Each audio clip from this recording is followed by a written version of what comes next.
स्वागत आहे तुमचं छाया कुकिंग मध्ये। आज आपण बनवू चॉकलेट मिल्कशेक। तर जाणून घेऊया त्याला लागणारं साहित्य आणि कृती। इथे हे 1 ग्लास दूध घेतलं मी, थंड दूध या मिक्सरच्या भांड्यात। ही कोको पावडर आहे 1 चम्मच। यामध्ये ही 2 चम्मच साखर।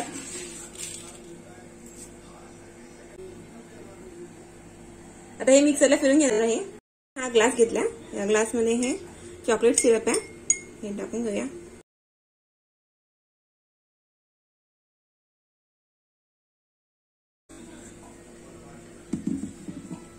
यामध्ये आपण चॉकलेट सिरप टाकून घेतले आणि यामध्ये आता हे मिल्कशेक आपण याच्यात ओतून घेतले।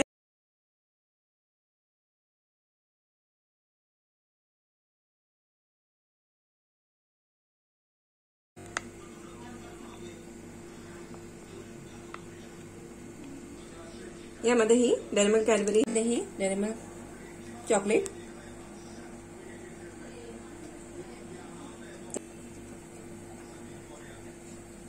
तर तयार आहे चॉकलेट मिल्कशेक। जर तुम्हाला ही व्हिडिओ आवडली असेल तर लाईक, शेअर, सबस्क्राईब करा, कमेंट करा, बेल आयकॉन दाबा।